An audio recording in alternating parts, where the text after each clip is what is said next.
धूमधाम रे संपूर्ण है शीतल षष्ठी उत्सव। शीतल षष्ठी कमिटी टिटलागढ़ पक्षर 26तम वार्षिकी भगवान शिव पार्वती विवाह महोत्सव गत 3 दिन धरी अनुष्ठित होइछि।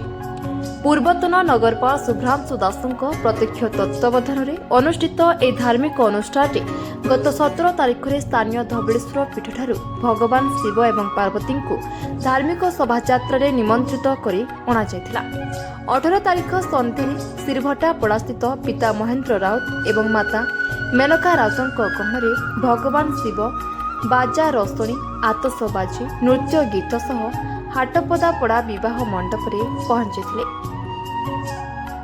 कन्या पार्वती पिता सीताराम बेहरा माता रेणुका बेहरा तथा पड़ावासी बरजात्री दलर स्वागत संबर्धना सह विवाह मंडप रे वैदिक रीतिनीति मुताबक भगवान शिव एवं पार्वती विवाह संपन्न होता। आज सन्ध्यारे देव दंपति विशाल शोभायात्रा नगर परिक्रमा सह मंदिर प्रवेश करछन्ते। शीतल षष्ठी कमिटी पक्षर सभापति श्रीपति साहू, संपादक सुधीर घड़े, आवाहक लिंगराज साहू, प्रमोद सरा, पूर्वतन ब्लॉक सरपंच संघ सभापति प्रदीप साहू, शेखर सिन्हा, अक्षय बेहरा, निराकाश सरा, धड़ाकान्न बुड़े, नारायण साहू, रिंकू दास, प्रकाश सरा, हेमंत बेहरा, गुरिया सुना, देवेन बेहरा, सूरज बेहरा, कालू बेहरा, संजीव त्रिपाठी, राजा बगर्ती प्रमुख संगठन अनेक सदस्य कार्यक्रम आयोजन में सहयोग करथिले। आमर दीर्घ 26 वर्ष धरकर चली बाबा धवलेश्वर कर शुभ विवाह शीतल षष्ठी उत्सव टिटलागढ़ महाआडंबर पालन करा जायसी। जेनटा कि टिटलागढ़ प्रत्येक जनसाधारण प्रत्येक महिला युवक बुढ़ा बुढ़ी नु नेक समस्ते बहुत आनंद खुशी रे पालन करथिसन। आउ एटा 17, 18, 19 3 दिन धरिक आमर कार्यक्रम थिला। जेनथिरे कि 17 तारीख रे महाप्रभु को निजर निजर जगह जेनटा कि पिता कर जगह श्रीभटा पड़ा निवासी आमर महेंद्र राउत कर बासभवन को निया जाइथिला। आउ माता पार्वती को हाटपदा रे जेन आमर पूजा मंडप जेनटा कि विवाह मंडप अच्छे सेनके निया जाइथिला। से जगह रे काली सिरभटा पड़ारू महा हजार हजार संख्या रे जनसाधारण योगदान करथिले। बराती रे बरात जाइकिर हाटपदा रे पहुंचीतिला।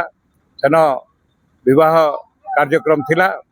से कार्यक्रम रे हजार हजार लोक आसिक प्रसाद सेवन भी करथिले।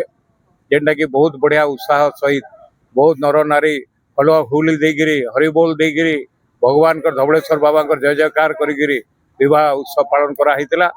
आज प्रत्यावर्तन जुगल मूर्ति बाबा धवलेश्वर और माता पार्वती को जुगल मूर्ति आज माने धवलेश्वर मंदिर आम जेन कुमड़ा पहाड़ स्थित अच्छे सेनके प्रत्यावर्तन कले।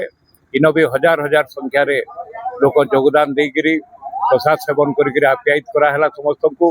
और ये कार्यक्रम रे आमर सभापति श्रीपति साहू, संपादक सुधीर घड़ई, याडे आमर सिरभटा पड़ार भाई जे कि दायित्व नहीं सब वर्ष से भी कार्यक्रम करतीसन अभिभाग तथा आमर अनेक शुभेच्छु जेन माने कि शीतल षष्ठी कमिटी रे सक्रिय भूमिका ग्रहण करतीसन।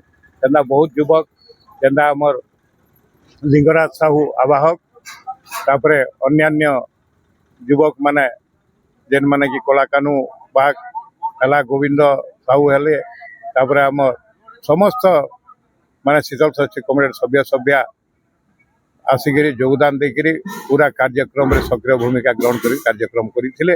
और टिटलागढ़ वासी संपूर्ण सहयोग ई कार्यक्रम रे रही। ब्यूरो रिपोर्ट मोर भाषा न्यूज।